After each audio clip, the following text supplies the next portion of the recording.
فيما تكثف طائرات التحالف الدولي غاراتها ضد مواقع تنظيم الدولة في محيط مدينة منبج بريف حلب الشرقي، تواصل قوات سوريا الديمقراطية قسد توسيع رقعة تقدمها في محيط المدينة وتمكنها السيطرة على مبنى المرور جنوب غرب منبج ليلة أمس الاثنين.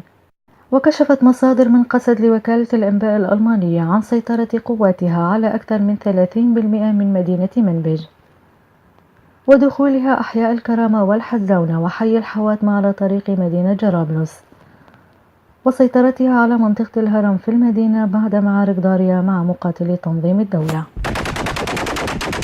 وفي الرقة دارت اشتباكات عنيفة ليلة الاثنين بين مقاتلي داعش ولواء الرقة في منطقة السويدان غرب بلدة عين عيسى بالريف الشمالي للمدينة، تزامنت مع اشتباكات بين التنظيم وقوات سوريا الديمقراطية في قرية المغارة التي تقدم فيها التنظيم ومعلومات عن سيطرته عليها نقلا عن المرصد السوري لحقوق الإنسان.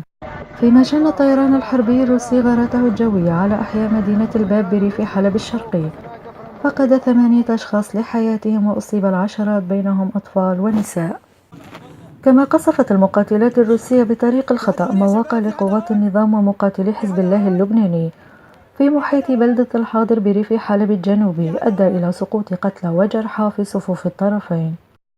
وشهد ريف مدينة القنيطرة جنوب غرب البلاد قصفا جويا من قبل قوات النظام في القطاع الأوسط من محيطها، ولم ترد معلومات عن حجم الخسائر والإصابات. ومن جهة أخرى أعلنت وزارة الدفاع البلجيكية الاثنين إرسالها مقاتلات حربية طراز F-16 عدد 8 تابعة لقواتها الجوية للمساهمة في العمليات الجوية للتحالف بقيادة واشنطن في القتال ضد عناصر تنظيم الدولة في سوريا. لامار أركندي، خاص بريس 23.